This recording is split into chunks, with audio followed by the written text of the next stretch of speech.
Hey everyone, tonight we're unwrapping the sugary layers of history to explore something truly unique, the strangest royal wedding cakes throughout the ages. You might think of a royal wedding cake as a pristine, towering masterpiece of white icing, a symbol of elegance and tradition. But trust me, as we journey back through centuries, you'll discover that these edible monuments were often far weirder, more symbolic, and sometimes, frankly, a bit unsettling than anything you've seen on a modern reality TV show. So, you probably won't survive this duel. If your idea of a wedding cake involves anything less than edible gold-hidden trinkets, and perhaps a live bird or two. So before you get comfortable, take a moment to like the video and subscribe, but only if you genuinely enjoy what I do here. And go ahead, drop a comment with your location and what time it is for you right now. Don't forget to like and follow the channel to continue waiting for the next exciting parts. Now dim the lights, maybe turn on a fan for that soft background hum, and let's ease into tonight's journey together. Our story, like most things, ancient and fascinating, begins not with sugar and tiered perfection, but with something far more humble, a simple symbolic bread. You have to picture yourself in Porte, ancient Rome, a place of grand amphitheaters and bustling forums, but where the concept of a cake, as we know it for weddings, was still millennia away. Here, the earliest form of wedding cake wasn't sweet at all. It was typically a small, dense loaf made of ausspelt flour and salt, often called confariatio. This wasn't for eating pleasure, mind you. Its purpose was purely symbolic, a central element of the most ancient and sacred form of Roman marriage ceremony, known as confariatio. The bride and groom would share this humble bread, breaking it together as an act of unity, signifying their shared future and common life. It was a ritualistic gesture rather than a dessert spectacle. This act of breaking bread wasn't just a quaint tradition, it was deeply steeped in religious significance. Spelt was a staple grain representing fertility and sustenance, while salt was a symbol of purity and preservation. So by sharing this simple loaf, you were essentially making a sacred vow before the gods, invoking blessings for a fruitful and enduring union. It was less about taste and more about testament. Historians still argue whether the confariatio bread was purely ceremonial or if it had some minor nutritional value for the couple and select witnesses. But one thing is clear, it was far from the elaborate sugar creations we associate with royalty today. A quirky fact about Roman weddings, alongside the bread, they often included a ritual where the bride's hair was parted with a spear symbolizing her transition from her father's household to her husband's. So a bland cake and a weaponized hairbrush. Quite the romantic start, wouldn't you say? It really puts modern wedding anxieties into perspective. You might fret over seating charts, but at least you don't need a medic on standby for the hairdo. This Roman tradition of the symbolic bread laid the very earliest groundwork for the idea of a shared confection at a wedding, even if it was just a few steps above dry crackers. It was the primordial ooze from which all future glorious and often strange royal wedding cakes would eventually evolve. You were literally breaking bread, not breaking out the frosting. From the sturdy, symbolic spelt bread of ancient Rome, we fast-forward several centuries, landing squarely in the often muddy, perpetually hungry world of the European Middle Ages. Here, the concept of a wedding cake took a distinctly savory and, frankly, rather bewildering turn. Forget delicate sugar-spun creations. You're looking at something far more substantial and perhaps a little unsettling: the Barbie. Bride's pie. Imagine trudging through a muddy village street, arriving at a lord's hall and being presented with this. It certainly wasn't Instagram ready. This wasn't a sweet dessert pie filled with apples or berries. Oh no. The bride's pie was a substantial, often multi-layered meat pie, brimming with various types of cooked meats, like mutton, beef, or poultry. Think of it as the ultimate savory centerpiece for a medieval feast, a rich and hearty dish designed to feed a hungry wedding party, not just offer a delicate bite of sweetness. It was the main course, perhaps even the only course, depending on the status of the wedding. Historians still argue whether the bride's pie always contained a mix of meats or if regional variations meant specific fillings were more common. But the general consensus is, if you liked gravy, you were in luck. But the bride's pie wasn't just a delicious, or to our modern palates, perhaps a bit heavy meal. It often contained hidden elements, edible tokens baked right into the crust. You see, it was a common custom for guests to tear off pieces of the pie and eat them not just for sustenance, but for good luck. And within the pie, hidden rings or other small trinkets were often baked. Imagine biting into a succulent piece of mutton and hitting something hard. Congratulations, you found the lucky charm. This was believed to bring fortune to the finder, echoing later traditions of charms in Christmas puddings. It was a bit like a culinary treasure hunt, except the treasure might be slightly greasy. A quirky fact, given the lack of rigorous food safety standards, finding a metal ring in your pie might have been considered lucky, but also a dental hazard. You can practically hear the medieval dentists rubbing their hands together in glee. The pie itself often served as a focal point for various wedding rituals. Sometimes, instead of one large pie, there would be several smaller ones which guests would stack as high as possible. The bride and groom would then attempt to binas chamatorno chanin, kiss over the top of the precarious stack without knocking it over. If they succeeded, it was a good omen for a long and prosperous marriage. If not, well, let's just say it made for a messy start to the reception. This tradition was less about the pie's taste and more about its role in a game of balance and public display of affection. It also served as a very practical way to use up leftover meat and ensure everyone got fed at a time when food scarcity was a real concern. The bride's pie truly represented the practical communal nature of medieval weddings. It was about shared sustenance, good fortune, and integrating the entire community into the celebration. You wouldn't find delicate sugar figurines or intricate piping here. The artistry lay in its sheer size and the anticipation of finding a hidden gem. It was a far cry from the dainty dessert that would one day grace royal tables, a culinary ancestor that reminds us just how much our ideas of celebration and indeed our palates have evolved. From the hearty, meaty embrace of the medieval bride's pie, our culinary journey through royal wedding cakes takes a delightful and much sweeter turn. You're stepping into the opulent, often dramatic world of Tudor England, where sugar, once a rare luxury, began to truly flourish as an artistic medium. Imagine the court of Henry VIII, a place of grand feasts and lavish displays where power and wealth were flaunted in every conceivable form, including the edibles. This era marked the genuine, sweet beginnings of the wedding cake as something truly designed for visual spectacle and delightful taste. Before this time, sugar was so expensive it was often treated more like a spice or a precious medicine used sparingly. But with the expansion of trade routes and the development of refining techniques, sugar became more accessible, albeit still a symbol of immense wealth and status. This allowed confectioners to experiment, moving beyond simple pies to more elaborate sculptural creations. You were no longer just eating your cake. You were admiring it, perhaps even marveling at the sheer expense of it. This was the dawn of one-sugar work as a true art form. The early Tudor cakes were still not the towering tiers we recognize today. Instead, they were often small, intricately molded pieces, sometimes made from marzipan almond paste and sugar, or a stiff sugar paste, often referred to as subtleties. These subtleties were incredibly elaborate, sometimes depicting mythological scenes, heraldic beasts, or allegorical figures. They were designed to impress, to show off the host's wealth and the confectioner's skill.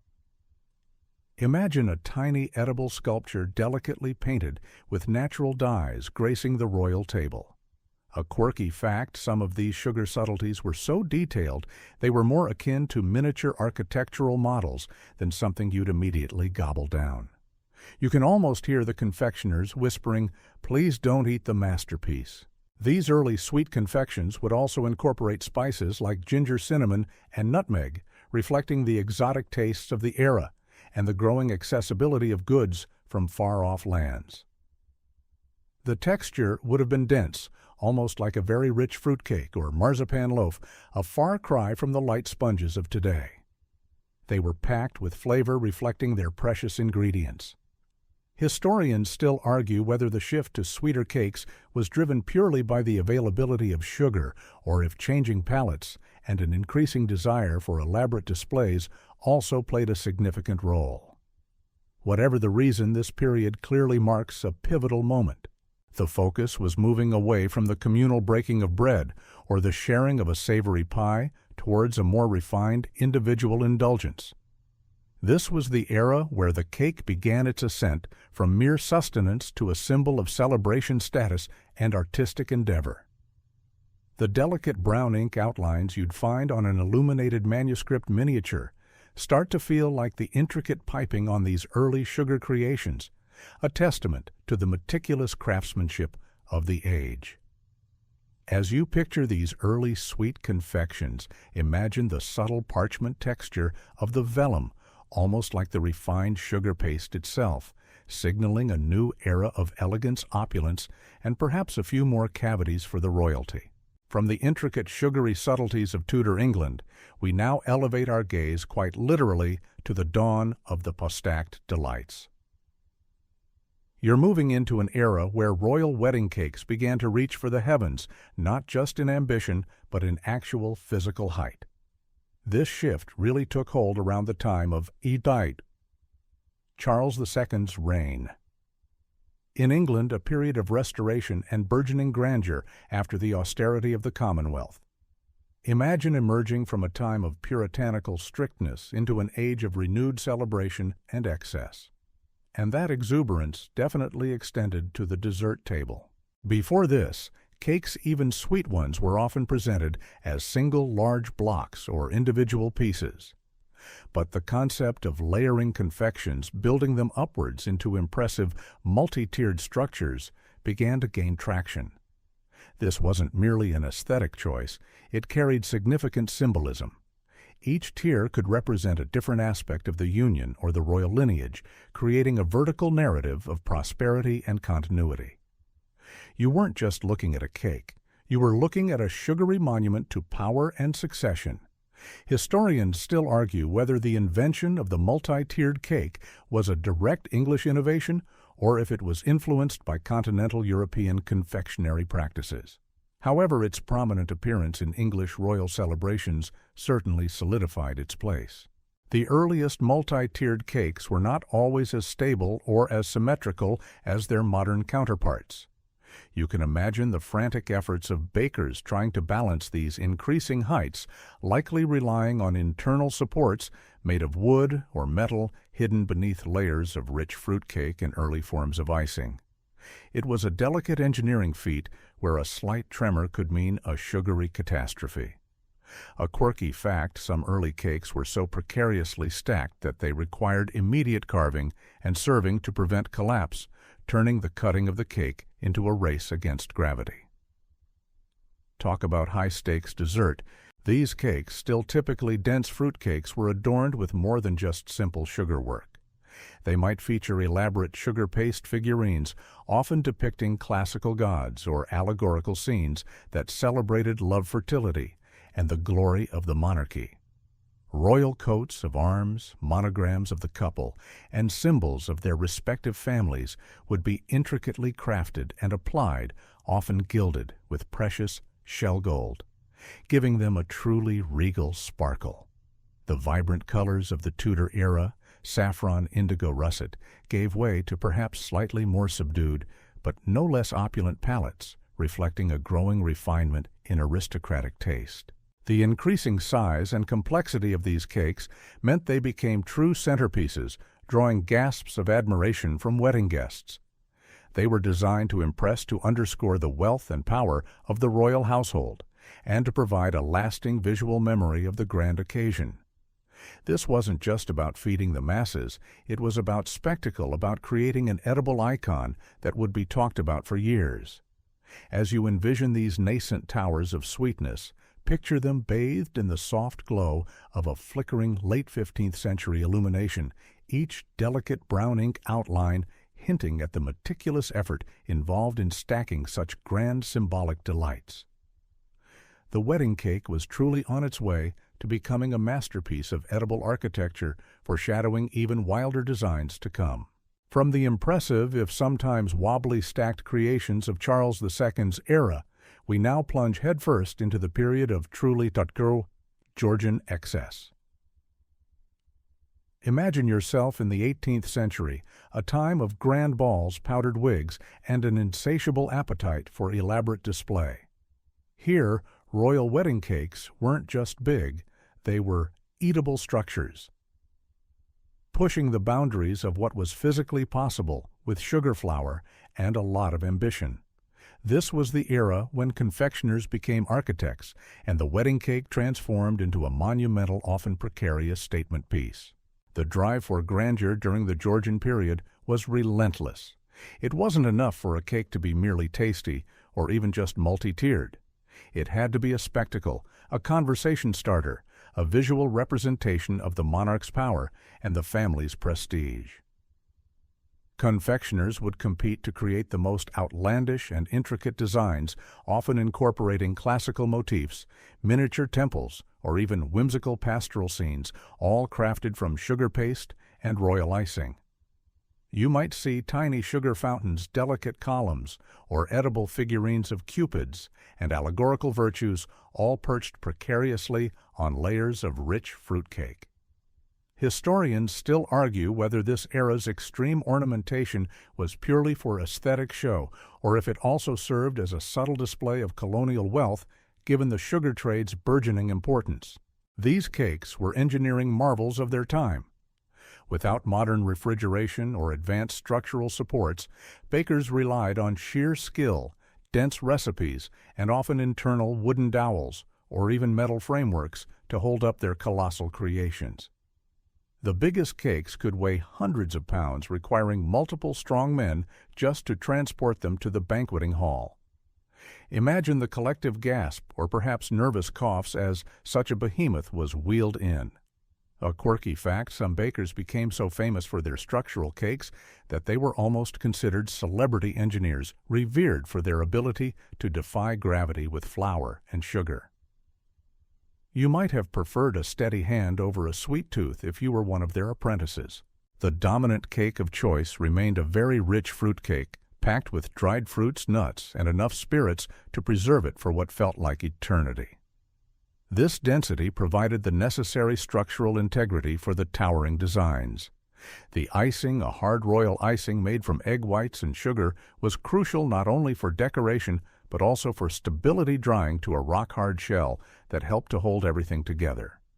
This meant the cutting of the cake was often less a delicate slice and more an athletic endeavor, requiring a sturdy knife and considerable strength.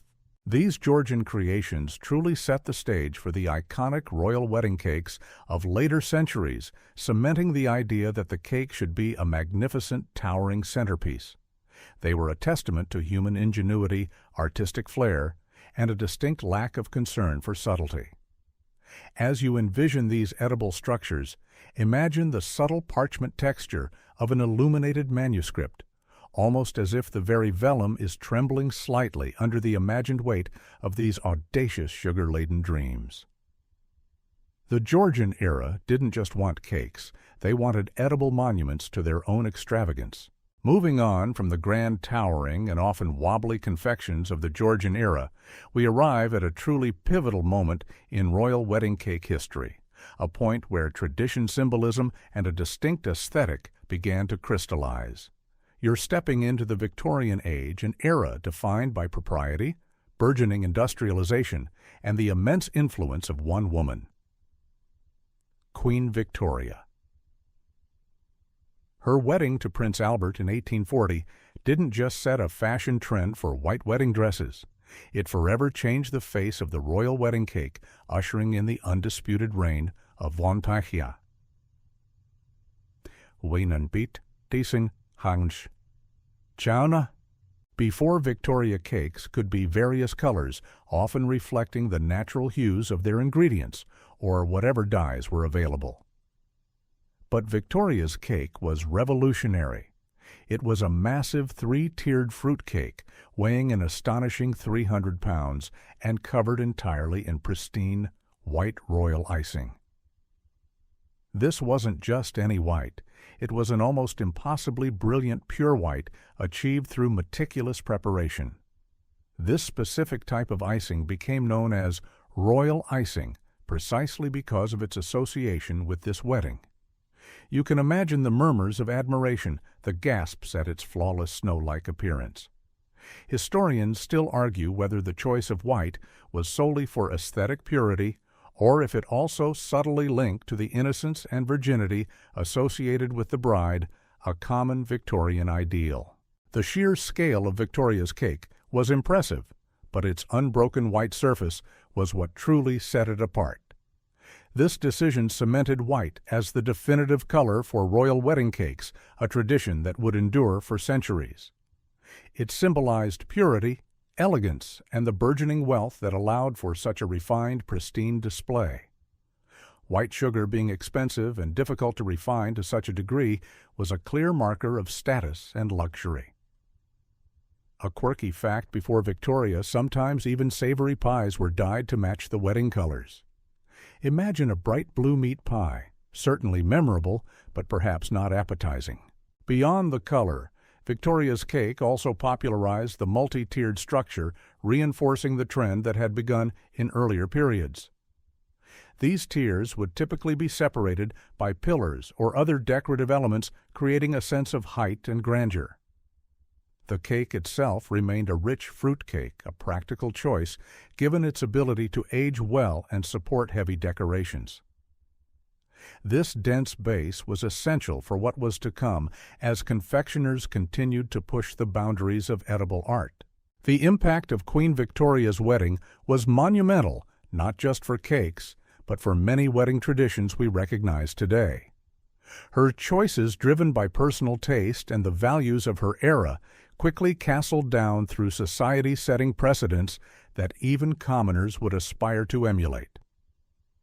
So when you look at a pristine white wedding cake today, know that you're witnessing a direct descendant of Victoria's revolutionary confection. It was less a dessert and more a cultural declaration, solidifying the idea that a royal wedding cake should be a towering, glistening beacon of purity and opulence, perfectly fitting for the new age of empire. With Queen Victoria's wedding having firmly established the supremacy of the grand white-iced royal cake, confectioners and royal planners turned their attention to the exquisite details. You see, a cake wasn't just a cake. It was a canvas, a sugary testament to the values and aspirations of the era. And in the highly symbolic Victorian period, every flourish, every delicate motif was imbued with meaning. This is where we delve into the intricate world of orange blossom and other allegorical decorations that adorn these majestic confections. The orange blossom became the undisputed floral motif for Victorian royal wedding cakes, largely thanks to Victoria herself. She wore a wreath of fresh orange blossoms in her hair on her wedding day, a choice that instantly popularized the bloom. But why the orange blossom? It wasn't just pretty. It was deeply symbolic, representing her fertility and purity. The orange tree famously bears both flowers and fruit simultaneously, making it a perfect metaphor for a fertile union that would quickly yield heirs to the throne. You can imagine the murmurs among the guests admiring not just the beauty, but the hopeful symbolism meticulously crafted into the sugar work. Historians still argue whether the orange blossom symbolism was widely known before Victoria, or if her choice specifically elevated its status in wedding lore. Regardless, its prominence became undeniable. Confectioners would craft incredibly delicate sugar paste orange blossoms, often with tiny gilded stamens or subtle pearl accents, and arrange them in elaborate garlands or clusters around the tiers of the cake. These weren't just flat drawings, they were three-dimensional works of art, each petal, a testament to the baker's skill. Imagine trying to pipe a tiny lifelike flower out of stiff icing, perfectly positioning it on a surface that was likely several feet above your head. It required incredible precision and a very steady hand. A quirky fact, some royal cakes even incorporated actual silver or gold leaves amongst the sugar flowers, blurring the line between edible art and precious jewelry. Talk about a fancy garnish. Beyond the orange blossom, Victorian royal cakes were often laden with other allegorical figures and symbols. You might find sugar cherubs representing love, cornucopias overflowing with edible fruits, symbolizing abundance, or even miniature scenes, depicting significant moments from the couple's courtship, or heraldic crests celebrating their families. These weren't random choices. Each element was carefully selected to convey messages of prosperity, fidelity, and the continuity of the royal line. The entire cake became a condensed edible narrative of hope and aspiration for the new union. The royal icing itself, the pristine white foundation, was not merely smooth. It was often elaborately piped with intricate scrollwork lacework patterns and garlands almost like a textile woven from sugar. This complex piping added layers of visual texture and further demonstrated the confectioner's mastery. The royal wedding cake, under Victoria's influence, became a harmonious blend of grand-scale, pristine color and deeply meaningful, delicate adornment. It was the ultimate edible symbol of a new era, reflecting a refined taste and a profound belief in the power of symbolism, all baked into a towering, fruit-filled monument of sugary hope.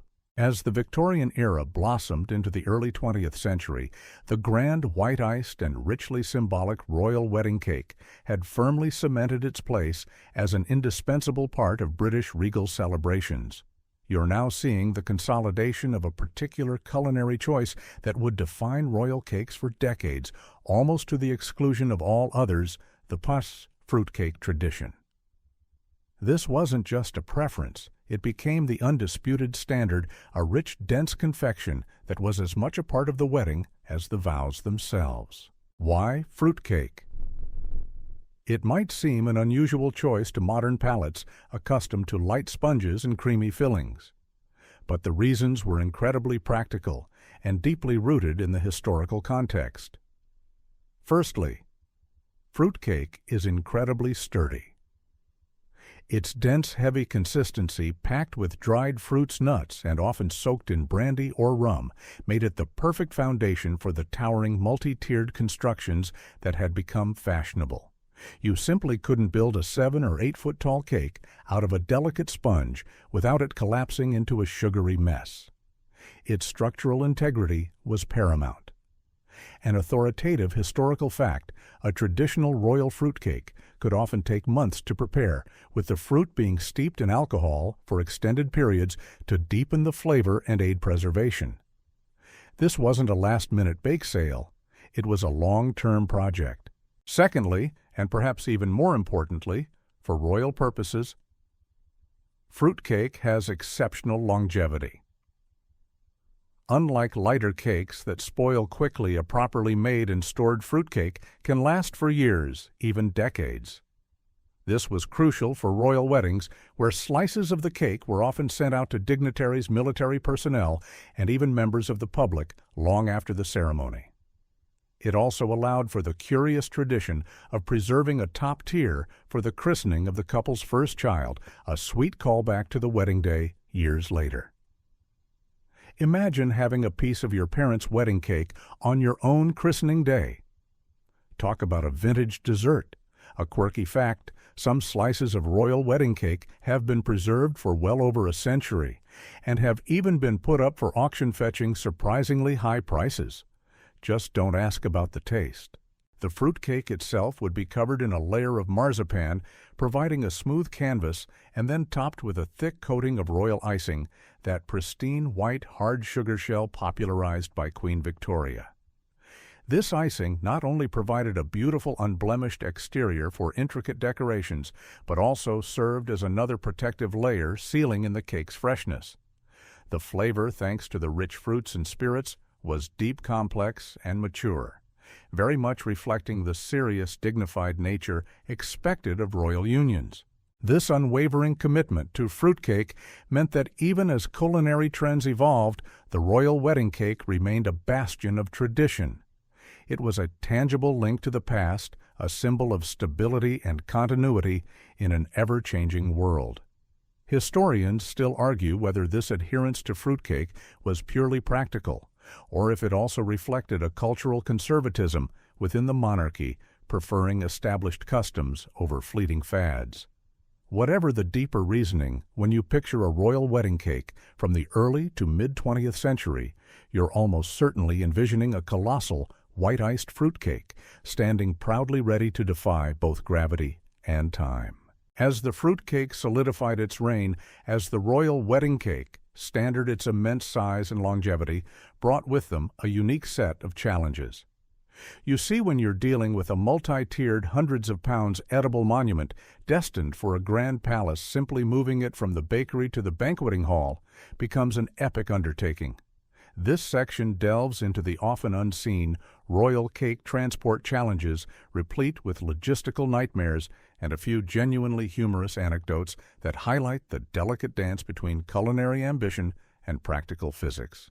Imagine the scene: a bustling London street perhaps a few decades ago, and suddenly you spot a colossal white-iced structure carefully cradled in what looks like a specially built wooden crate being gingerly maneuvered by a team of uniformed men. This wasn't a job for a standard delivery van. Royal cakes, especially the truly massive ones, required bespoke transportation arrangements. Sometimes sections of the cake would be baked and decorated off-site, then carefully assembled. The palace often requiring scaffolding or custom-built platforms to reach the upper tiers. The logistics involved were more akin to moving a delicate piece of architecture than a dessert. An authoritative historical fact: the 1947 wedding cake for Princess Elizabeth, later Queen Elizabeth II, was so large and complex that it had to be transported in sections from a bakery in Reading, then assembled and decorated on-site at Buckingham Palace. The fear of mishap was constant. A sudden jolt, a misplaced step, or even an unexpected gust of wind could spell disaster for hours, if not weeks, of meticulous baking and decorating. You can almost hear the bakers holding their breath, their hearts pounding with every creak of the wooden crate. There were undoubtedly whispers of near misses, tales of nervous chauffeurs navigating tight turns, and anxious royal aides pacing back and forth. A quirky fact: some sources suggest that on more than one occasion, special police escorts were needed to clear the roads for the cake's journey, ensuring no unforeseen traffic jams could jeopardize its safe arrival. Imagine getting stuck in traffic behind a giant wedding cake. It puts a whole new spin on road rage. The internal supports for these cakes were themselves feats of engineering. Wooden dowels, metal rods, and sturdy cake boards were carefully placed to distribute the immense weight of each tier. Even with these supports, the sheer bulk of the fruitcake meant that any sudden movement could cause cracks in the pristine royal icing or even structural failure. Bakers would painstakingly repair any minor damage on arrival, working through the night to ensure the cake looked absolutely flawless for the grand unveiling. These transportation sagas, while perhaps not as glamorous as the wedding itself, underscore the immense effort and precise planning that went into every aspect of a royal celebration. They were a testament to the dedication of the royal confectioners and the myriad staff who worked tirelessly behind the scenes. Historians still argue whether the complexity of royal cake logistics truly added to their mystique or simply presented an unnecessary challenge, given the inherent fragility of such edible monuments. Whatever the case, getting these towering sweet structures from oven to table was always a nail-biting adventure, a silent drama playing out amidst the pomp and circumstance of a royal wedding. From the logistical marvels of transporting colossal royal cakes, we now shift our focus to a more somber yet equally fascinating period: post-war austerity. You're stepping into an era where even royal celebrations had to contend with the stark realities of rationing and national hardship. Imagine a time when sugar, eggs, and butter were precious commodities, and even the monarch had to make do with less. This section explores how royal wedding cakes during periods of scarcity reflected the challenging circumstances of the nation, proving that even pomp and circumstance bowed to practical necessity. The most poignant example of this is the wedding of Princess Elizabeth, later Queen Elizabeth II, to Prince Philip in Cuisine, 1947. Just 2 years after the end of World War II, Britain was still grappling with severe rationing. Food, including basic ingredients like sugar, was strictly controlled. This meant that the creation of a grand royal wedding cake, a traditional symbol of abundance, became a poignant reflection of the nation's resilience and resourcefulness. You couldn't just order up hundreds of pounds of sugar. It had to be sourced often through extraordinary means. An authoritative historical fact, due to post-war rationing, many of the ingredients for Princess Elizabeth's wedding cake were either donated by sympathetic Commonwealth countries, like dried fruit from Australia, or sourced from existing ration allowances. This cake truly became a symbol of global support and national effort. Despite the limitations, the desire for a majestic cake remained. The official cake for Elizabeth and Philip was a towering 9-foot-tall, 4-tiered fruitcake weighing 500 pounds. It was nicknamed the 10,000-mile cake because its ingredients were gathered from across the Commonwealth. This symbolized not just the reach of the British Empire, but also the collective spirit needed to rebuild after the war. Imagine the bakers meticulously measuring out precious rations, turning humble ingredients into a magnificent symbol of hope. It was a testament to their ingenuity and dedication under pressure. However, the austerity wasn't just about ingredients. The very display of wealth was tempered by the national mood. While still grand, these cakes were perhaps less overtly extravagant than their pre-war counterparts. They symbolized continuity and resilience rather than boundless opulence. The white royal icing remained a nod to Victorian tradition, but the underlying message was one of shared national struggle and optimism for the future. A quirky fact, because the ingredients were so precious, there were even reports of concerned citizens sending in their own sugar rations to contribute to the royal cake, a truly sweet gesture of national solidarity. This period demonstrates that royal wedding cakes are not static symbols. They adapt and evolve, reflecting the broader historical context. The cakes baked during these austere times were not just desserts. They were edible representations of national spirit hope and the quiet determination to rebuild. Historians still argue whether the perceived modesty of these cakes was a deliberate choice by the palace to connect with the public's hardship or simply a forced adaptation to unavoidable material constraints. Regardless, these cakes served as poignant reminders that even in times of scarcity, joy, tradition, and a good old fruitcake could still find a place at the royal table. Having explored the cakes of austerity symbolizing national resilience, we now turn our attention back to the iconic confection that stood as a beacon of post-war optimism. Queen Elizabeth II's wedding cake.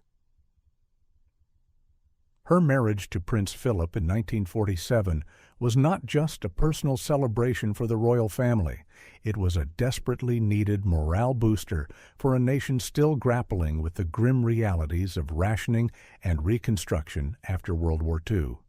You can imagine the public, weary from years of conflict, looking to this event as a symbol of new beginnings and brighter days.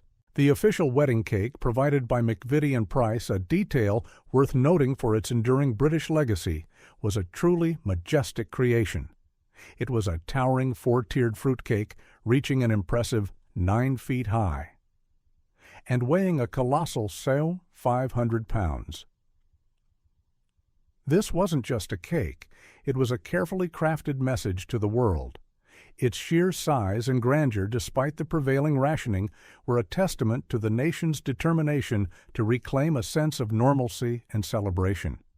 Imagine the scale of it dwarfing even the most elaborate modern wedding cakes you might have seen online. An authoritative historical fact, the cake was famously dubbed the 10,000-mile cake due to its ingredients, such as dried fruit from Australia and rum from Jamaica being sourced from across the Commonwealth as gifts symbolizing the unity and global reach of the British Empire even in challenging times. The cake's decorations were meticulously designed to convey messages of hope, prosperity, and the couple's personal journey. It was adorned with intricate sugar paste decorations, including the royal coat of arms, the monograms of Princess Elizabeth and Philip EP, for Elizabeth and Philip usually intertwined, and figures depicting their personal interests and hobbies. You would have seen representations of the Household Cavalry Philip's regiment, naval anchors his background, and even intricate sugar paste, orange blossoms, a nod to Queen Victoria's own wedding cake, and a symbol of fertility and purity. A quirky fact some reports suggest that a few of the ingredients were sent to the bakery via diplomatic pouch, ensuring their safe and timely arrival for such a momentous creation. Imagine a diplomat carrying a bag of currants. The process of creating such a monumental cake was a true feat of culinary engineering and artistry, particularly under the constraints of the time. The cake was baked in sections and then painstakingly assembled and decorated on site at Buckingham Palace, requiring immense skill and teamwork from the confectioners. The final product was a gleaming white monument of royal icing, its layers of rich fruitcake, providing the necessary sturdy foundation for the intricate decorations. This cake wasn't just a dessert for the wedding feast, it became a powerful emblem of post-war resurgence. It represented the continuity of the monarchy, the hope for a new generation, and the quiet resilience of a nation rebuilding itself. Historians still argue whether the scale and opulence of Elizabeth's wedding, including the cake, was a wise move to boost national morale, or if it risked appearing tone-deaf during a period of widespread hardship. Regardless, its impact was undeniable, setting a new standard for royal confections that blended deep tradition with a palpable sense of optimistic renewal. You've just admired Queen Elizabeth II's majestic post-war wedding cake, a towering symbol of national unity and hope. But beyond the sheer size and the orange blossoms, these royal confections carry deeply personal and dynastic messages, often subtly woven into their very design. This is where we explore the intricate art of incorporating sautoir, monograms, and mottos, adding a layer of personal touch and dynastic pride to these edible masterpieces. Imagine peering closely at the pristine white royal icing and discovering not just delicate scrollwork, but the beautifully intertwined initials of the bride and groom. These are the Shah royal monograms, often executed in exquisite piped sugarwork or even crafted from edible gold or silver leaf. For Elizabeth and Philip, you would have seen E and P gracefully entwined, a visual shorthand for their union that was both intimate and grand. These monograms weren't just decorative. They served as a permanent, albeit edible, record of the royal couple, making the cake uniquely theirs while still steeped in tradition. An authoritative historical fact, the use of personal monograms on royal wedding cakes became a common practice from the Victorian era onwards, reflecting a growing emphasis on the individual identity of the royal couple within the broader dynastic context. Beyond the initials, some royal cakes have also featured personal mottos or significant phrases. While not as universally present as monograms when they did appear, they added a profound layer of meaning, often reflecting the couple's values, aspirations, or even a subtle nod to their heritage. These mottos could be piped in elegant script around the base of a tier or integrated into a decorative panel. Imagine the silent contemplation of guests reading a carefully chosen phrase that encapsulates the spirit of the royal union, perhaps a promise of duty, love, or fidelity. Historians still argue whether the specific placement of these personal touches was a strategic choice to connect with the public or simply an aesthetic preference of the royal couple and their confectioners. The artistry involved in piping these intricate details was immense. Bakers would often use tiny piping bags with minuscule nozzles, meticulously tracing the letters and flourishes onto the hardened royal icing. This wasn't a quick job. It required a steady hand, unwavering patience, and an artist's eye for symmetry and elegance. A slight tremor could ruin hours of work. A quirky fact, some very detailed monograms and crests were so complex that bakers would sometimes pipe them onto parchment paper. First let them dry, and then carefully apply the hardened sugar pieces to the cake, almost like edible decals. This technique, known as run-out or flooding, allowed for incredible precision. The incorporation of monograms and mottos transformed the wedding cake from a generic symbol of celebration into a deeply personalized artifact. It allowed the royal couple to subtly stamp their unique identity onto a centuries-old tradition, blending the formality of their public role with the intimacy of their private vows. These edible insignia served as a constant reminder of whose special day it truly was, a delicate signature on a magnificent edible canvas.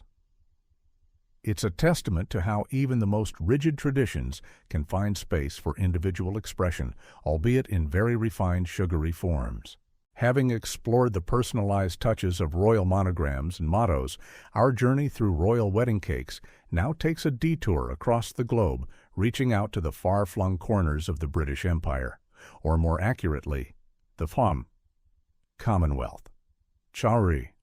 You see, these grand confections weren't just about British ingredients.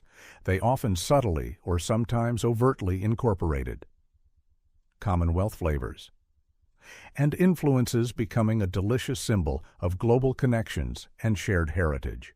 Imagine a rich fruitcake brimming with candied fruits and realizing that those vibrant pineapple chunks came from faraway Jamaica, or the plump raisins from sun-drenched Australia, or the fragrant spices from India. These weren't just random additions.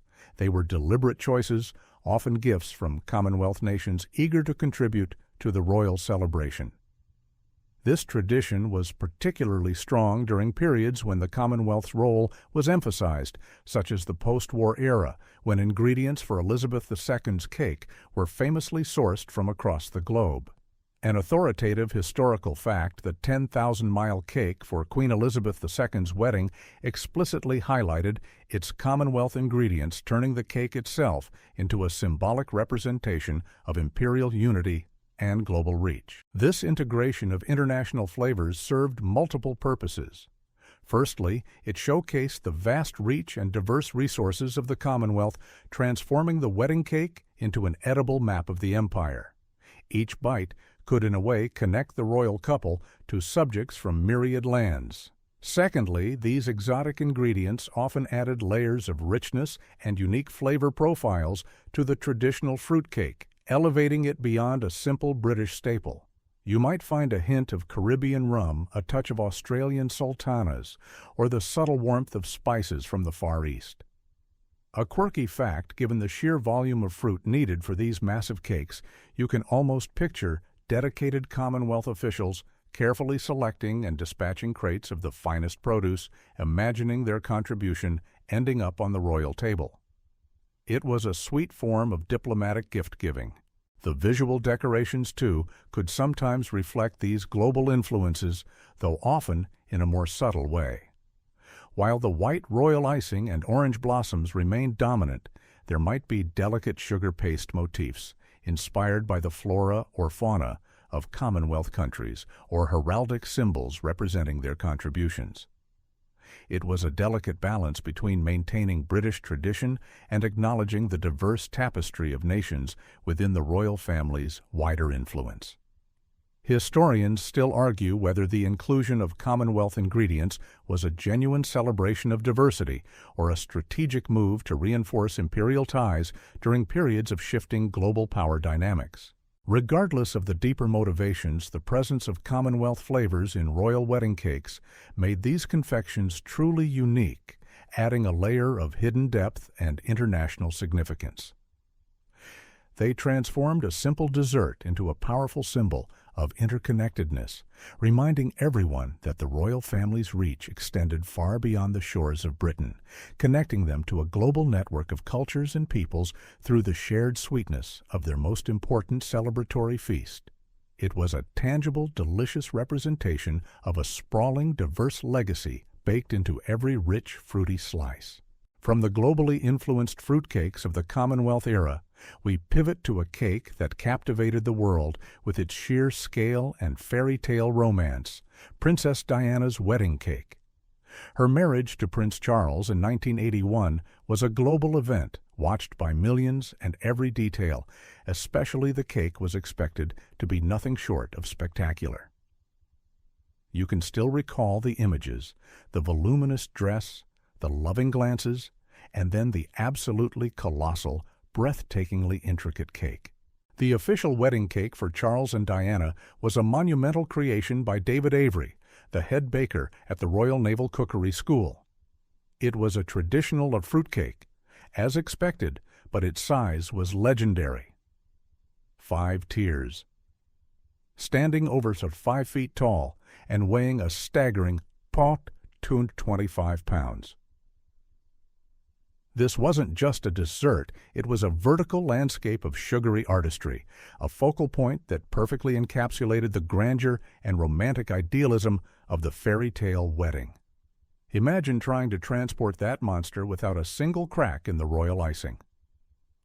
An authoritative historical fact due to its immense size and complexity, several backup cakes were made in case of disaster, highlighting the high stakes and logistical challenges involved in creating such a central piece of the royal celebration. The design of Diana's cake was a masterful blend of traditional royal symbols and personal touches. It was adorned with intricate royal icing decorations, including the royal coat of arms, the Prince of Wales's feathers, and the couple's interwoven initials, C and D. But beyond these standard elements, the cake featured an array of delicate sugar paste flowers, Rose's lilies of the valley, and of course the ever-present orange blossoms. These weren't just randomly placed. They formed elegant garlands and intricate sprays that cascaded down the pristine white tiers. You might also have spotted tiny, exquisite sugar figurines representing the couple's interests or the symbols of their regiments. A quirky fact among the detailed decorations were miniature edible models of swans, symbolic of loyalty, and even small edible sugar horses, reflecting Diana's love for equestrian pursuits. Every tiny detail was meticulously considered. The creation of the cake was a monumental undertaking requiring weeks of preparation and a team of bakers and decorators working tirelessly. The fruitcake itself, robust and rich, provided the necessary foundation for the elaborate royal icing work. The cake became a symbol of the dazzling public image of the royal family in the early 1980s, reflecting a renewed interest and affection for the monarchy. Historians still argue whether the extreme opulence and fairy tale narrative surrounding Diana's wedding, including her cake, set an unrealistic precedent for public expectations of royal life, or if it simply reflected the aspirational mood of the nation at the time. Whatever its long-term implications, Princess Diana's wedding cake stands as one of the most iconic royal confections in history, a towering masterpiece of traditional craftsmanship and romantic symbolism, capturing the hopeful spirit of a world watching a princess marry her prince. It was less a cake and more a delicious dream, perfectly crafted for a global audience. You've just marveled at the sheer grandeur of Princess Diana's iconic wedding cake, a true masterpiece of edible art. But what happens to a royal wedding cake? After the grand reception, you might assume it's simply eaten, But for centuries, a peculiar and fascinating tradition has persisted, the chambut cake preservation of besteak and of royal slices. This isn't just about saving a keepsake. It's a curious practice, steeped in superstition, sentimentality, and a dash of historical curiosity. Imagine receiving a small, elegantly boxed slice of a royal wedding cake, perhaps years after the event.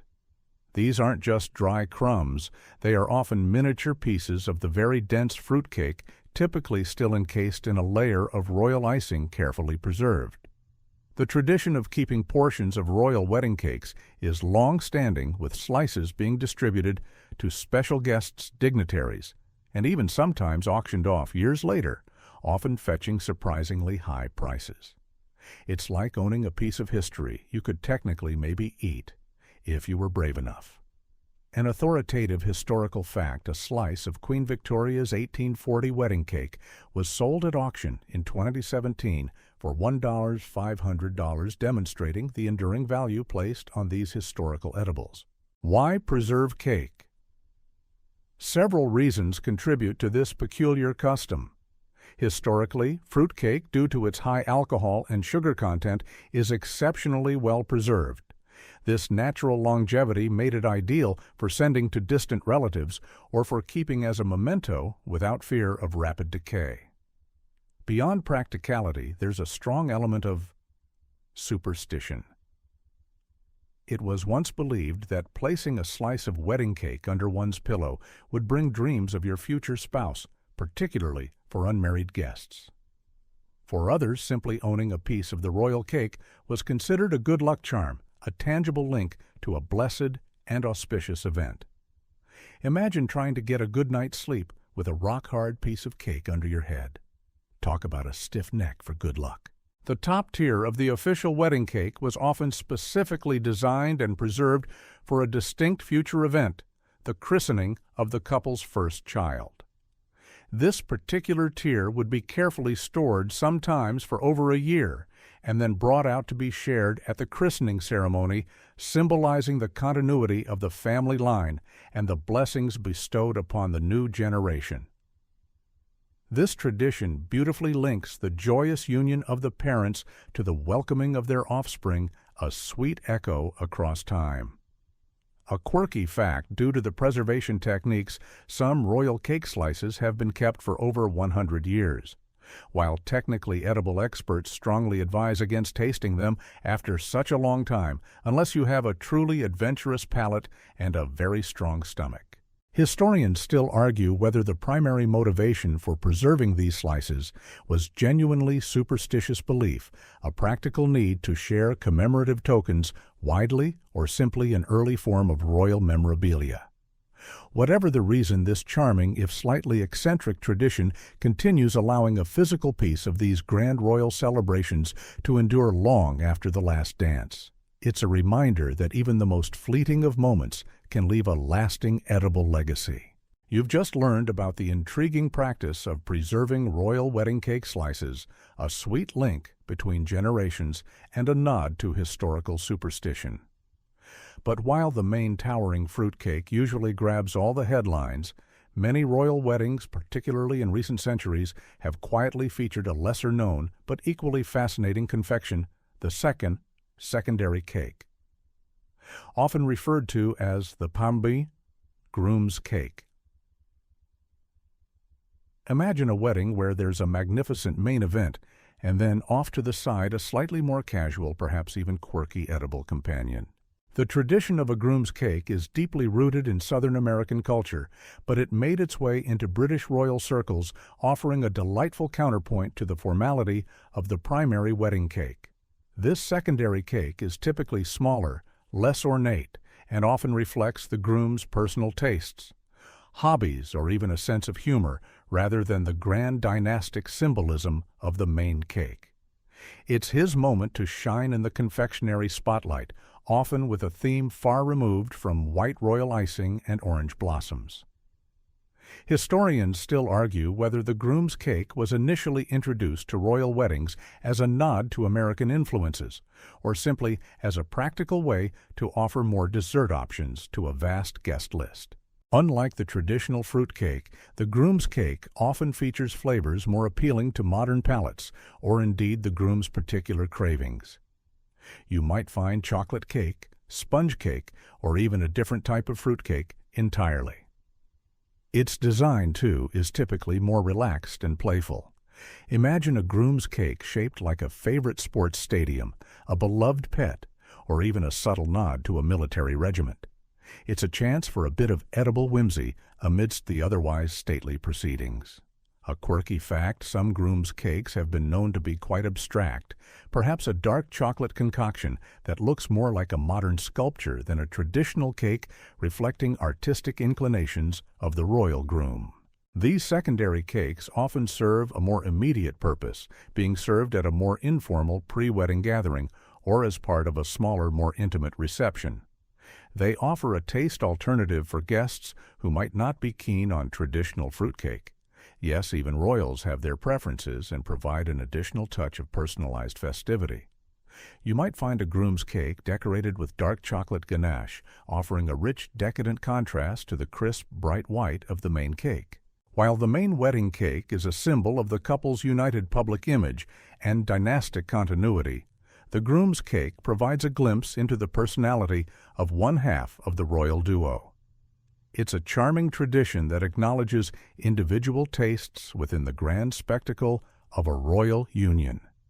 It highlights that even in the most formal of ceremonies, there's always room for a little personal flair, a touch of unexpected flavor, and perhaps a subtle hint of the groom's true passions, all baked into a delightful, if less celebrated, confection. It reminds you that even royalty enjoys a good chocolate cake now and then.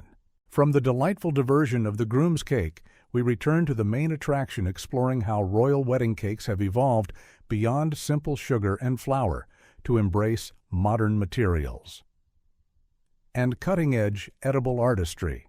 You're now stepping into an era where confectioners have access to an expanded palette of ingredients and techniques, transforming cakes into truly intricate, often breathtaking edible sculptures. Imagine the shift from painting with broad brushes to having an entire array of fine tools and vibrant pigments at your disposal. The most significant development has been the widespread use of yitaot sugar paste, also known as fondant or rolled icing. While earlier royal cakes relied heavily on royal icing, a harder, crisper frosting made from egg whites and powdered sugar paste offers a completely different medium. It's a pliable dough-like substance that can be rolled out smoothly draped over cakes for a flawless finish, and crucially molded and sculpted into incredibly intricate shapes. This allows for a level of detail that was previously impossible.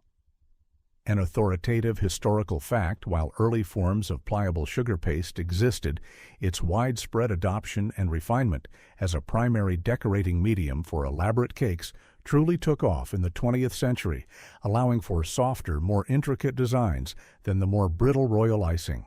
Imagine delicate sugar flowers so lifelike you might mistake them for real blooms, each petal individually formed and tinted, or intricate lace patterns so fine they appear spun from silk, yet entirely edible. Sugar paste allows confectioners to create virtually anything: realistic foliage, delicate ribbons, intricate coats of arms, and even tiny expressive figures, all with a smooth professional finish. You could practically spend an hour admiring the miniature garden on a single tier before even considering taking a slice. A quirky fact, some master decorators can even create sugar paste portraits so detailed you might accidentally try to frame them instead of eat them. Talk about a cake that stares back. Beyond sugar paste, other edible mediums have come into play. Edible paints and dusts, often made from food-grade dyes and shimmering mica, allow for a new level of color and metallic sheen, adding depth and realism to decorations. Isomaltin. A sugar substitute can be heated and molded into clear glass-like structures, perfect for creating edible gems, delicate sugar sculptures, or even transparent windows in cake designs. These modern materials enable confectioners to achieve visual effects that would have been unimaginable just a century ago. The shift towards these new materials also means a slightly different texture for the cake's exterior. While royal icing is crisp and firm, sugar paste is softer and more pliable, often with a subtle satiny sheen. This allows for cleaner lines and more fluid designs. Historians still argue whether the move towards softer, more sculptable mediums represents a decline in traditional royal icing artistry or simply a natural evolution in confectionery techniques, offering new possibilities for edible art. Regardless, these modern materials have transformed royal wedding cakes into true masterpieces of edible artistry, blurring the lines between dessert and museum-worthy sculpture, all while maintaining the essence of a centuries-old tradition. You've just explored how modern materials have revolutionized the intricate artistry of royal wedding cakes. Now let's delve into one of the most astonishing expressions of this edible craftsmanship, cakes transformed into architectural wonders. You're entering a realm where confectioners don't just decorate cakes. They construct miniature edible replicas of famous buildings, grand palaces, or even significant family estates. Imagine commissioning a cake that isn't merely delicious, but also a scale model of your actual wedding venue. This trend of creating cakes as architectural models showcases an extraordinary blend of baking sculpture and meticulous historical or structural accuracy. These aren't just vaguely shaped cakes. They often feature incredibly precise details, from tiny sugar windows and doors to intricate facades and realistic textures, all rendered in edible materials.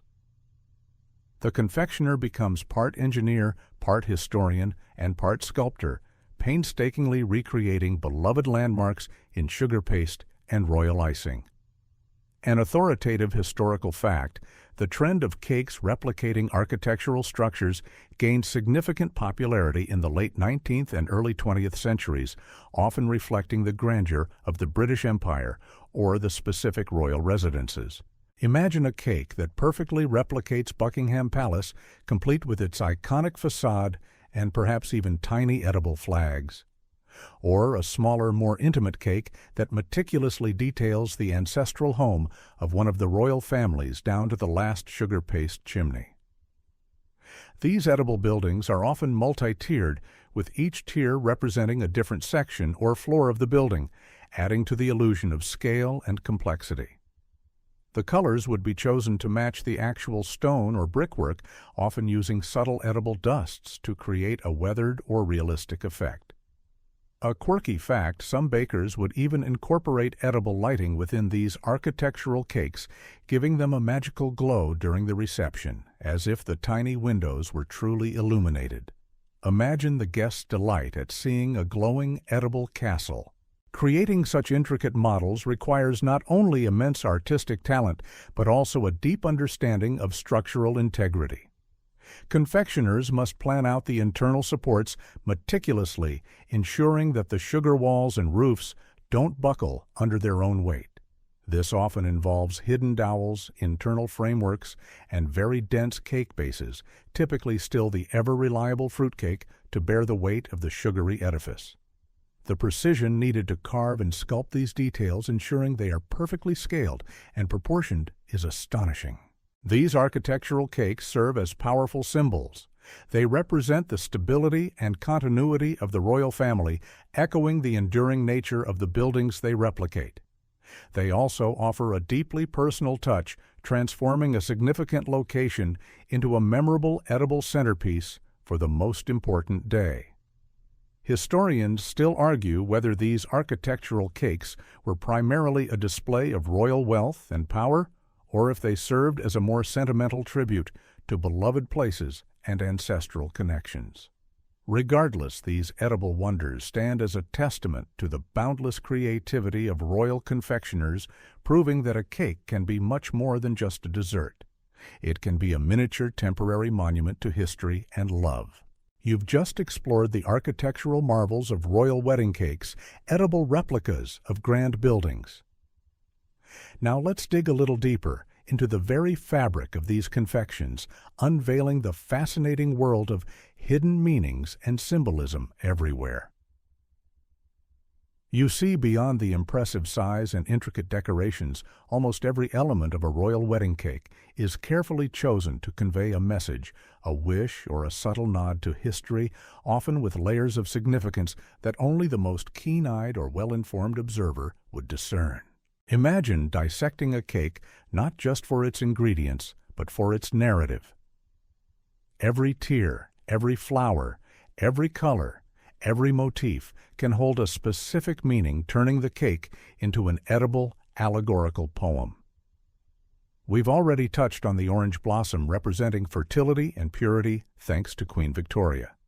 But the symbolic lexicon extends much further.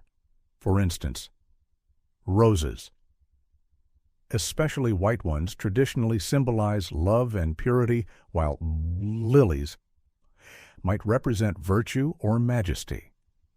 The specific type and arrangement of flowers could subtly reference the bride's bouquet, the couple's favorite blooms, or even heraldic floral emblems. An authoritative historical fact, the language of flowers, or floriography, was immensely popular in Victorian times and heavily influenced the choice of floral decorations on royal wedding cakes, with each bloom carrying a specific understood meaning. Beyond flowers, many cakes incorporate heraldic symbols. The royal coat of arms, the Prince of Wales' feathers, the Scottish thistle, the Irish shamrock, or the English rose. These are not just pretty patterns. They are powerful emblems of national and dynastic identity, carefully placed to reinforce the couple's connection to their heritage and their future role within the monarchy. You might see the royal cipher, the monarch's personal monogram, or the specific regimental badge of the groom, adding a personal military touch. Imagine a tiny sugar lion roaring proudly from a cake tier, symbolizing strength and courage. A quirky fact: sometimes even the number of tiers can be symbolic, often representing the number of years the couple dated, or a significant family number, though this is less common and often known only to the inner circle. The choice of chaude colors, even within the predominantly white icing, can hold meaning. While white symbolizes purity, touches of gold or silver signify wealth and regality. Subtle shades of cream or ivory might evoke tradition and softness. Even the type of icing, the hard, durable royal icing versus the smoother, more pliable sugar paste, can subtly convey a message about tradition versus modernity. These hidden meanings are often deeply personal to the couple or reflect long-standing royal traditions. They serve as a testament to the meticulous planning and thoughtful consideration that goes into every aspect of a royal wedding, ensuring that even the cake tells a story. Historians still argue whether the complexity of these symbols was fully appreciated by the general public, or if they were primarily for the delight of the court and a select few who understood their intricate language. Regardless, decoding these edible messages adds a fascinating layer to the already grand spectacle of a royal wedding cake, transforming it from mere dessert into a profound, delicious narrative of love, duty, and history. You've just peeled back the layers of hidden symbolism within royal wedding cakes. Now let's shine a spotlight on the unsung heroes behind these edible marvels, the royal bakers. Imagine the immense pressure, the meticulous skill, and the sheer dedication required to transform hundreds of pounds of ingredients into a towering, flawless masterpiece, knowing that billions of eyes will be on your creation. These are the master craftsmen and craftswomen whose hands shape history one sugary petal at a time. Becoming a royal confectioner isn't just about being good at baking. It's about being a true artisan, an engineer, and a meticulous planner. These individuals are often chosen from the most prestigious culinary schools or come with decades of experience in high-end pastry. Their role involves not just the physical act of baking and decorating, but also extensive consultation with the royal couple, understanding their vision and translating complex symbolic requests into edible art. You can almost hear the nervous whispers in the royal kitchens as the big day approaches. An authoritative historical fact, many royal wedding cakes, particularly in the 20th century, were made by teams of bakers from established institutions like the Royal Naval Cookery School or the Armed Forces Catering Corps, signifying a collective national effort rather than just a single private baker. The pressure on these bakers is immense. They are working on a strict timeline with a colossal weight of expectation. Every detail must be perfect, every layer stable, every decorative flourish flawless. There's no room for error when your cake is going to be seen by a global audience and enshrined in history. Imagine the sleepless nights, the constant worry about ingredients arriving on time, the temperature control in the baking rooms, and the delicate process of applying thousands of individual sugar paste flours without a single crack or smudge. A quirky fact, some royal bakers have reportedly used special extra-long rulers and spirit levels to ensure absolute precision when stacking tiers, treating the cake more like a skyscraper than a dessert. They were in essence edible architects. Their skills encompass a wide range of confectionery arts, from baking perfectly dense, moist fruitcakes that can bear immense weight to creating flawless marzipan layers to the intricate piping of royal icing that looks like spun lace, and the delicate molding of sugar paste into lifelike figures and flowers. They must also possess a deep understanding of preservation techniques, given the fruitcake's long shelf life and the tradition of saving slices. The royal bakers often work in highly secure environments, especially as the wedding day approaches, guarding their sweet secrets until the grand reveal. Their dedication often goes uncelebrated by the wider public, but within culinary circles, they are revered. Historians still argue whether the anonymity of royal bakers outside of their immediate circles was a deliberate choice to maintain the mystique of the royal wedding, or simply a reflection of the era's focus on the monarchy rather than its service providers. Regardless, these master craftsmen are the true architects of these edible wonders, bringing dreams to life with flour, sugar, and an unparalleled level of skill and unwavering nerves. You've just gained an appreciation for the master craftsmen, the royal bakers who pour their skill and nerves into creating these magnificent wedding cakes. But given the cake's prominence, their sheer value, both monetary and symbolic, and the high-profile nature of royal weddings, it's no surprise that these edible masterpieces become subjects of intense scrutiny and, perhaps more surprisingly, significant security concerns. You're entering a world where a cake isn't just a dessert. It's a potential target requiring measures usually reserved for precious jewels or state secrets. Imagine a towering royal wedding cake adorned with priceless sugarwork sitting in a grand hall surrounded by dignitaries, celebrities, and the world's media. The sheer public exposure means that security around these cakes is paramount. This isn't just about preventing a tipsy guest from taking an unauthorized nibble. It's about safeguarding against more malicious intentions, ensuring the cake remains untampered with and pristine for its grand unveiling and ceremonial cutting. An authoritative historical fact for major royal wedding security around the cake has often included 24-hour surveillance by palace guards or specialized security personnel, especially in the days leading up to and during the reception. The security measures can range from the obvious to the subtly elaborate.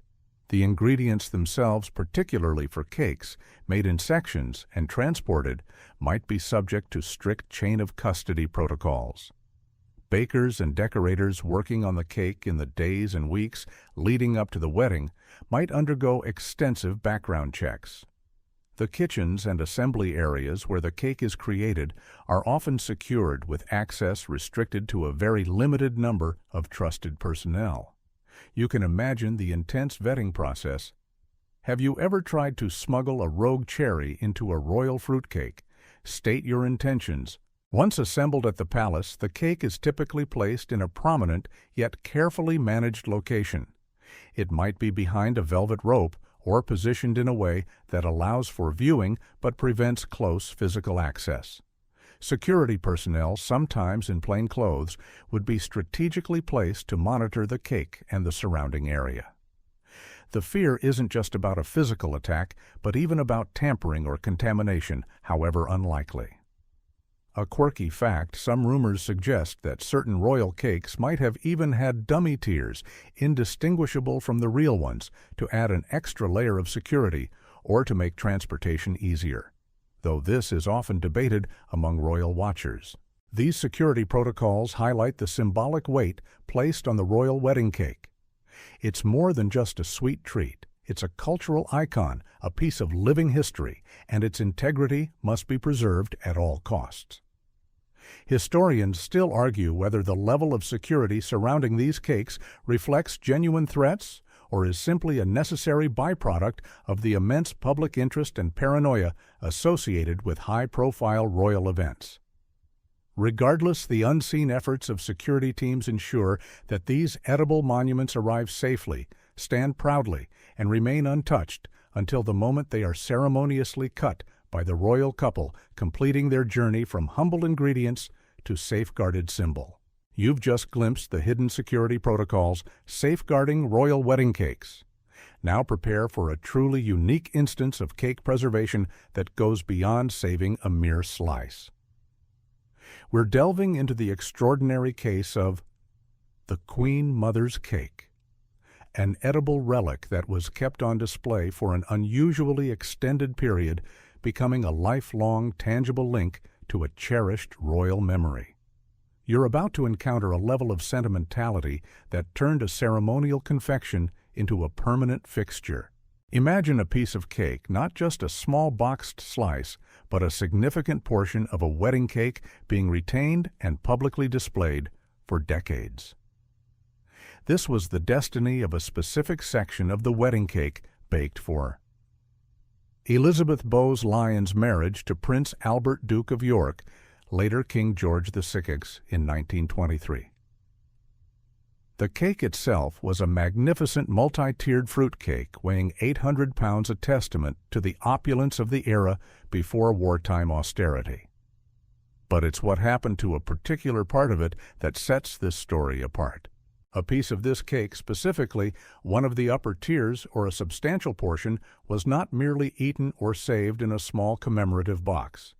It was kept largely intact and reportedly displayed at various private and public events connected to the Queen Mother throughout her incredibly long life. This wasn't just about tradition, it became a personal memento, a tangible link to her wedding day, which occurred almost 80 years before her passing in 2002. You can imagine the murmurs of awe and perhaps a touch of bewilderment from those who saw it.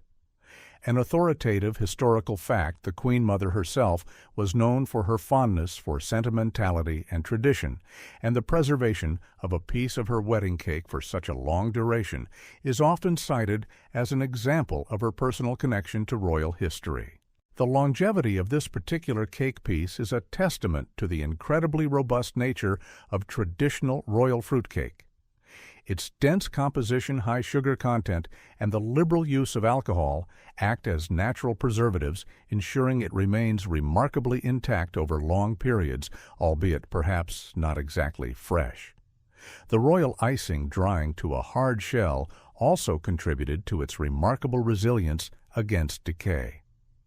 A quirky fact, while it remained preserved, it's highly unlikely anyone ever attempted to eat this particular piece of cake after its initial years. Imagine the texture and flavor of an 80-year-old fruitcake. Definitely a curiosity, not a culinary delight.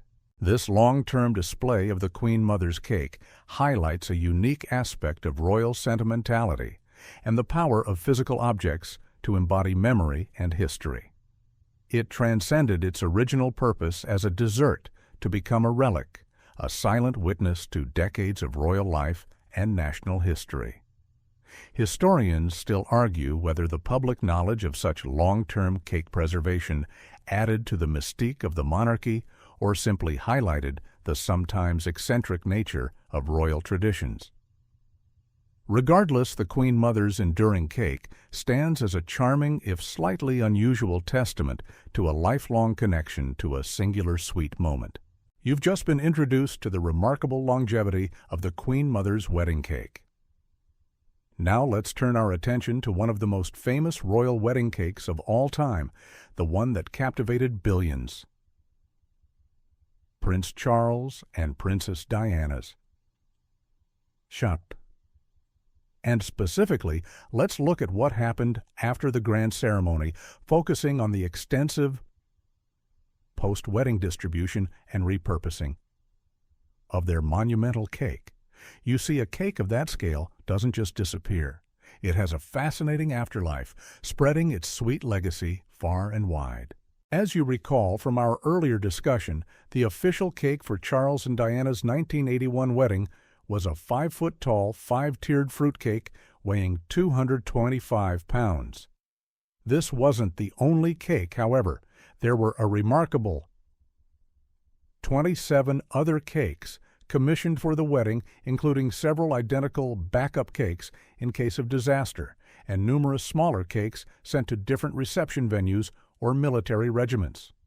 This massive production meant that there was a tremendous amount of cake to go around, far more than could be consumed by the immediate wedding guests.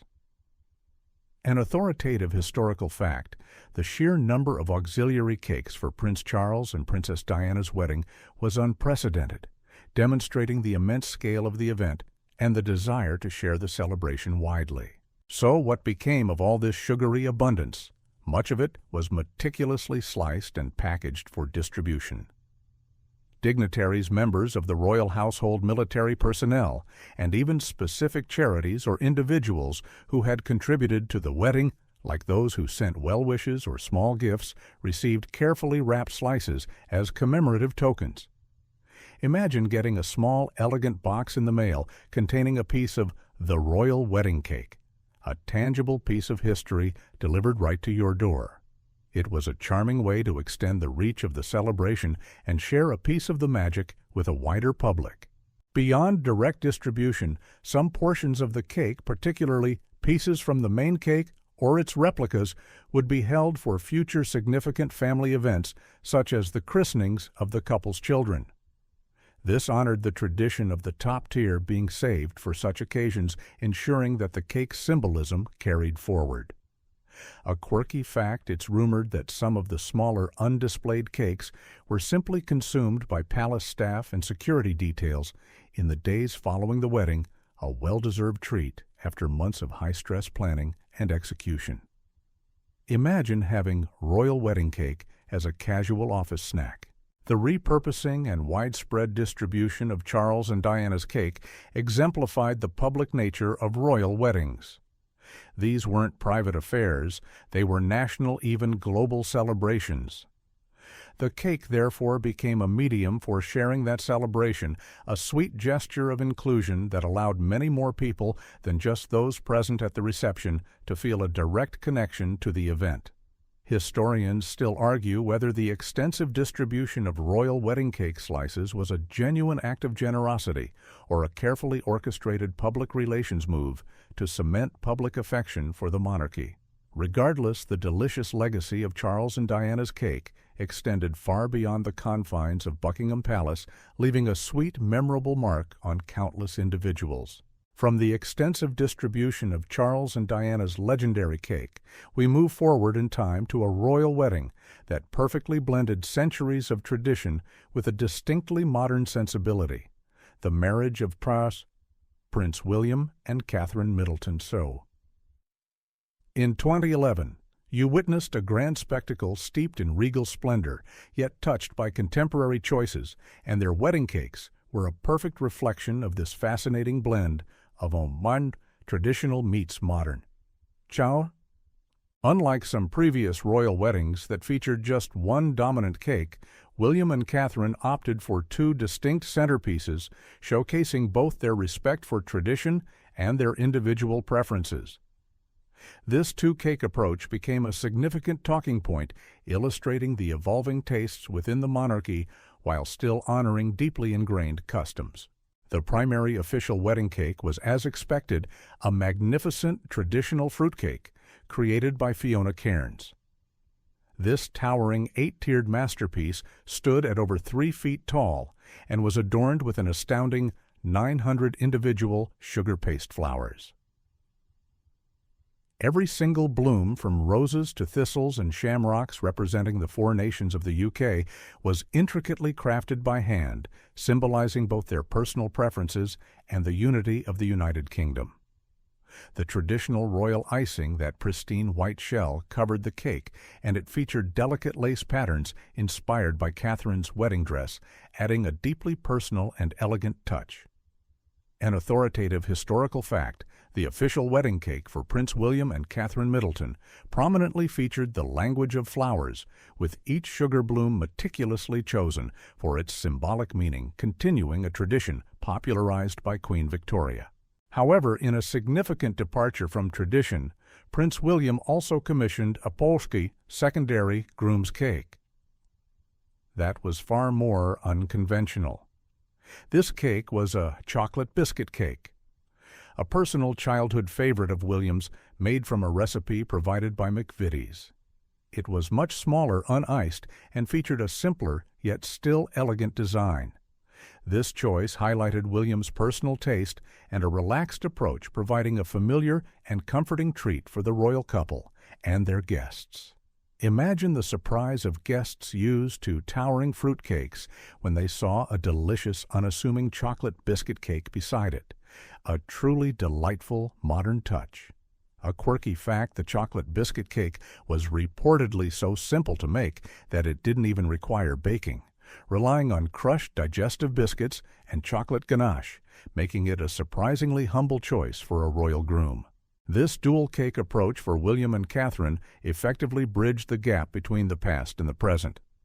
The fruit cake paid homage to centuries of royal tradition, symbolizing continuity and duty, while the chocolate biscuit cake offered a glimpse into their personal preferences and a more contemporary, relatable side of the monarchy. Historians still argue whether the choice of 2 distinct cakes was a deliberate public relations strategy to portray modernity or simply a genuine reflection of the couple's desire to incorporate both formal and informal elements into their celebration. Whatever the interpretation, William and Catherine's wedding cakes provided a delicious and visually compelling example of how royal traditions can adapt and evolve without losing their inherent grandeur.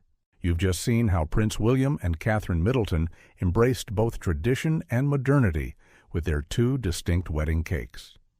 Now prepare for an even bolder step into contemporary royal confectionery with Prince Harry and Meghan Markle's wedding cake.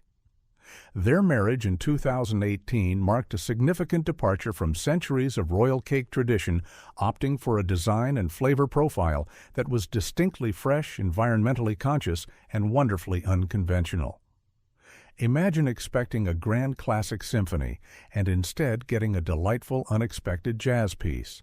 Breaking away from the ubiquitous royal fruitcake, Harry and Meghan chose a lemon elderflower cake. With a light sponge filled with elderflower syrup and lemon curd and frosted with buttercream. This choice was a revolutionary one in royal wedding cake history, as it completely eschewed the traditional dense fruitcake that had dominated for over 170 years since Queen Victoria. It was a conscious decision to reflect their modern tastes and perhaps a more relaxed, informal approach to royal life. You can almost hear the collective gasp from traditionalists when the flavor was announced. An authoritative historical fact, this choice of a non-fruit cake, fresh-flavored cake marked the most significant break from royal wedding cake tradition in modern British history, setting a new precedent for future royal couples. The cake was created by Clara Ptak, an American baker based in London who championed organic and seasonal ingredients. This selection further emphasized the couple's commitment to modern values and perhaps a more laid-back aesthetic, aligning with their personal brand and Meghan's Californian roots. The cake itself was designed to be much less formal in appearance than previous royal confections. Instead of pristine, hard royal icing, it featured a rustic, naturalistic buttercream finish. It wasn't a towering, perfectly smooth edifice. It was more like a stack of beautifully decorated, slightly imperfect garden blooms. The decoration was equally fresh and organic. It was adorned with fresh peonies and roses, Meghan's favorite flowers, and drizzled with a simple, elegant elderflower syrup. There were no intricate royal monograms, no detailed heraldic crests, and no elaborate sugar paste architectural elements. The beauty lay in its natural simplicity, its fresh flavors, and its charming understated elegance. Imagine a cake that looked like it had just been gathered from a sun-drenched meadow, rather than meticulously constructed in a palace kitchen. A quirky fact, due to the light, fresh nature of the sponge and buttercream, this cake would not have the decades-long shelf life of the traditional royal fruitcakes, underscoring its break from old preservation customs. Harry and Meghan's wedding cake was a powerful statement. It symbolized a shift towards a more contemporary monarchy, one that embraced personal preferences, organic living, and a less rigid interpretation of tradition. It was a clear signal that while they honored the institution, they were also keen to infuse it with their own unique style and values. Historians still argue whether this departure from tradition was a sign of the monarchy's adaptability or an indication of a growing divergence from established royal customs. Regardless, their cake was a delicious, fragrant, and visually unconventional masterpiece that truly stood out, proving that even a royal wedding cake can be a powerful emblem of change. You've just witnessed Prince Harry and Meghan Markle's refreshingly unconventional cake, a modern twist on a centuries-old tradition. But it's important to remember that royal wedding cakes aren't solely a British phenomenon. Our journey now takes us beyond the shores of the United Kingdom, exploring the truly diverse and often equally magnificent confections from a non-British royal weddings, revealing a world of more global glories. In confectionery that are just as steeped in tradition, symbolism, and sometimes outright strangeness. Imagine the sheer variety from the intricate marzipan creations of Scandinavia to the vibrant spice-infused cakes of Middle Eastern monarchies. Each royal wedding cake outside of Britain reflects the unique cultural heritage, culinary traditions, and aesthetic preferences of its specific monarchy. While Britain solidified the fruitcake tradition, other nations embraced different flavors, structures, and decorative motifs, creating a fascinating tapestry of edible art. An authoritative historical fact, European royal families often intermarried for centuries, leading to shared customs, but their wedding cakes retained distinct national characteristics, reflecting local ingredients and artistic styles. Take, for instance, the grand royal weddings in Europe. The Swedish royal family, for example, often features towering cakes made of kransekake, a traditional Norwegian and Danish almond-based ring cake stacked into a conical tower. It's naturally gluten-free and has a chewy texture, a far cry from British fruitcake. Imagine a cake that looks like a beautiful edible stack of golden rings, sometimes adorned with tiny national flags or sugar figures. A quirky fact: kransekake is often decorated with small edible marzipan figures of swans or cherubs, making it both festive and charmingly traditional. Move further afield, and the diversity deepens. Some Middle Eastern royal weddings might feature incredibly elaborate cakes infused with rosewater pistachios or cardamom, often covered in shimmering edible gold leaf and adorned with complex geometric patterns or calligraphic designs. These cakes might be more about sweet aromatic flavors and intricate surface decoration than the towering height seen in British tradition. Imagine a cake shimmering with gold, a true jewel of confectionery, fragrant with exotic spices. Japanese imperial weddings, while less public, traditionally favor simpler, elegant rice cakes or steamed sweets, reflecting a different cultural emphasis on minimalism and natural flavors, far removed from the Western concept of a multi-tiered cake. The symbolism is often in the purity of the ingredients and the simplicity of the presentation. These international royal cakes demonstrate that while the British tradition is iconic, it is but one thread in a rich global tapestry of royal confectionery. Each cake is a culinary ambassador speaking volumes about its nation's history, its artistic sensibilities, and its unique way of celebrating a royal union. Historians still argue whether the influence of British royal wedding cakes on other monarchies was primarily aesthetic or if it reflected deeper political and cultural ties forged over centuries. Regardless, these diverse global glories remind you that every kingdom, every royal couple, adds its own distinct, delicious chapter to the grand history of royal wedding cakes. You've just taken a delicious tour of non-British royal cakes, showcasing the global diversity of royal confectionery. Now let's sprinkle a little magic and mystery onto our journey by exploring the fascinating world of royal cake superstitions. You see, these grand confections weren't just for eating.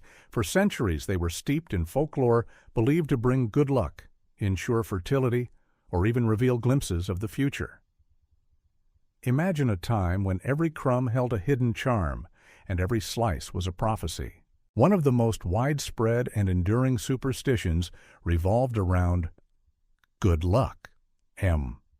It was widely believed that consuming a piece of royal wedding cake, especially if you were a wedding guest, would bring you good fortune, happiness, and even ensure a prosperous marriage if you were already wed. This belief extended beyond the reception itself, fueling the tradition of sending out cake slices to those who couldn't attend, ensuring they too could partake in the auspicious blessings. An authoritative historical fact, the distribution of wedding cake slices, particularly to unmarried women, as a means of invoking good luck for finding a spouse, dates back centuries in various European cultures, long before it became a royal prerogative. For unmarried women in particular, the royal wedding cake held a special allure. The most common and charming superstition involved placing a piece of the cake under their pillow on the wedding night. The belief was that doing so would lead to dreams of their future husband. Imagine the hopeful anticipation, the quiet ritual performed in the grand chambers of a palace or a humble home, all for a glimpse of matrimonial destiny. A quirky fact, some young women would even sleep with the cake slice in a stocking or tied with ribbon to ensure it didn't fall out during the night, presumably because finding a crumbled piece of royal cake on the floor in the morning was hardly a sign of good luck. Beyond romantic fortunes, the cake was also believed to confer blessings of fertility and abundance upon the newlywed couple. The rich fruit cake itself, packed with diverse fruits, was often seen as a symbol of fruitfulness and a large, healthy family. The act of cutting the cake together by the bride and groom was not just a photo opportunity. It was a ritual symbolizing their first joint act as a married couple, a shared commitment to their future and their ability to cut through life's challenges together. Sometimes pieces of the cake might even be crumbled over the heads of the couple or guests for extra blessings, though this practice was more common in earlier, less refined periods. Historians still argue whether these superstitions were deeply held religious beliefs, charming folk customs, or simply playful traditions designed to add to the festive atmosphere of the wedding. Regardless, they illustrate the profound symbolic power attributed to the royal wedding cake, transforming it from a mere confection into a potent vessel of hope, magic, and destiny. The cake was not just a sweet ending to a grand day. It was a tangible link to a world of hidden meanings, a delicious promise of future happiness, carefully crafted and consumed with an eye towards a charmed life. You've indulged in the charming superstitions surrounding royal wedding cakes. Now let's peel back the pristine layers of royal icing and delve into a topic that often remains discreetly unmentioned: the true cost of confectionery. You see, these edible masterpieces are not just a labor of love. They are incredibly expensive undertakings, reflecting not just the ingredients and skill, but the immense prestige and global symbolism associated with a royal union. Imagine a dessert with a price tag that could buy you a house. The cost of a royal wedding cake is astronomical, far beyond what any typical couple would spend. This isn't surprising when you consider the sheer scale, the bespoke design, the intricate hand craftsmanship, and the use of the highest quality and often rarest ingredients. These cakes are not mass-produced. They are singular works of art commissioned from top-tier bakers who dedicate weeks, sometimes months, exclusively to their creation. An authoritative historical fact, Prince Harry and Meghan Markle's lemon elderflower cake, while more modest in style, still reportedly cost around $50,000, roughly $70,000 USD at the time, and Prince William and Catherine Middleton's elaborate fruitcake came in at approximately $80,000, around $100,000 USD. Queen Victoria's 1840 cake was noted as costing over $100, which adjusted for inflation would be tens of thousands of pounds today. So, what drives these eye-watering prices? It's a combination of several factors. Schachtens. Ingredients. While basic flour and sugar are cheap, the sheer volume of premium quality ingredients required is immense. Think hundreds of pounds of organic dried fruits soaked in expensive spirits, the finest butter, and countless fresh lemons or elderflower blossoms for modern choices. Labor and skill. This is perhaps the largest component of the cost. You're paying for weeks of expert labor from a team of highly skilled confectioners, including master bakers, structural engineers in disguise, and artists specializing in sugar work. Their time, precision, and unique expertise are invaluable. Imagine paying by the hour for every tiny sugar paste flour. The bill adds up quickly. Design complexity. A bespoke multi-tiered cake with intricate royal icing, lacework, hand-painted details, or edible architectural models demands countless hours of artistic application. Every gilded flourish and meticulously placed sugar paste emblem contributes to the overall expense. Exclusivity and prestige. Simply being chosen to bake a royal wedding cake adds an inherent premium. The baker gains immense prestige, and the client, the royal family, pays for that level of unparalleled service and the guarantee of perfection for such a high-profile event. There's also the element of confidentiality and security that adds to the operational cost for the bakery. A quirky fact, it's not unheard of for royal bakers to have non-disclosure agreements ensuring the design and details of the cake remain a closely guarded secret until the grand reveal, which adds another layer to their compensation. Logistics. As we discussed, transporting and assembling these colossal cakes is a major operation often requiring specialized equipment-dedicated vehicles and a full team, all factored into the final price. These astonishing costs highlight that royal wedding cakes are far more than just desserts. They are grand statements of wealth status and the boundless significance of the royal institution itself. Historians still argue whether such extravagant spending on wedding cakes is justifiable given the public funding associated with monarchies, or if it serves a vital cultural role in maintaining national identity and providing a sense of grandeur. Regardless of the debate, the immense financial investment in these edible masterpieces underscores their enduring importance as central symbolic elements of the most significant royal celebrations. You've navigated the heady world of royal cake budgets. Now let's talk about those heart-stopping moments when perfection teeters on the brink of disaster, the one mishaps and near misses, involving royal wedding cakes. You see, even with the most meticulous planning, the sheer scale and complexity of these edible monuments, combined with the inherent unpredictability of a live event, means that things can and sometimes do go slightly hilariously or terrifyingly wrong. Imagine sweating buckets as a multi-tiered cake wobbles precariously on its trolley. One of the most famous anecdotes involves Queen Elizabeth II herself.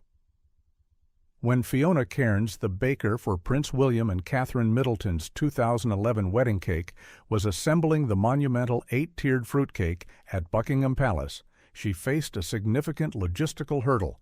The trolley used to transport the colossal cake through the palace was too big to fit through a particular doorway. To get the cake into its designated spot in the picture gallery, a door had to be temporarily removed from its hinges. Imagine the panic. The queen, known for her dry wit, later quipped to the baker, "I hear you've been dismantling my house." It was a humorous moment that perfectly encapsulates the hidden dramas behind the scenes. An authoritative historical fact, the incident with the door for William and Catherine's wedding cake is a well-documented and confirmed anecdote shared by the baker herself, highlighting the practical challenges of such immense confections. Beyond doors, the sheer weight and height of these cakes presented constant structural challenges. While bakers use internal dowels and supports, the layers of heavy fruitcake and thick royal icing mean immense pressure. A slight shift during transport or an uneven floor could cause cracks in the pristine icing or, in worst-case scenarios, a partial collapse. You can almost feel the collective sigh of relief from the baking team once the cake is finally in place and stable. A quirky fact, some bakers for very tall cakes would reportedly wear knee pads during the final decoration stages, as they often had to kneel for hours to meticulously pipe the lower tiers. Imagine getting a crick in your neck from decorating a cake. There are also the stories of near misses with curious guests or enthusiastic staff. While security is tight, the human element always introduces a touch of unpredictability. A stray elbow, an accidental bump, or even a child's curious finger could cause a minor smudge or a missing sugar petal, requiring rapid, discreet repairs by the ever-vigilant baking team.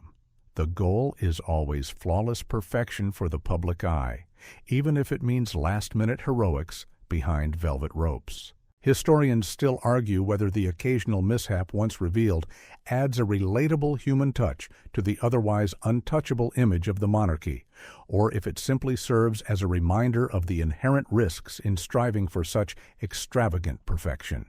Regardless, these anecdotes of disasters and near misses provide a fascinating glimpse into the high-stakes world of royal wedding cake creation, proving that even the most meticulously planned events can have their heart-stopping and sometimes laugh-out-loud moments.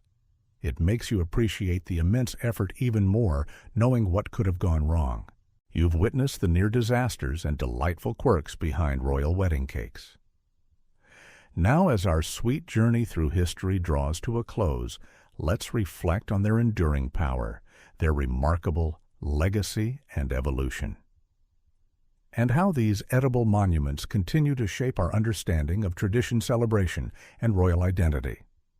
You see, these cakes are not just ephemeral desserts. They are living testaments to centuries of changing tastes, technological advancements, and shifting societal values, while remarkably maintaining their core significance. Imagine the humble spelt bread of ancient Rome, broken as a sacred oath, gradually evolving into the multi-tiered, sugar-draped architectural wonders of today.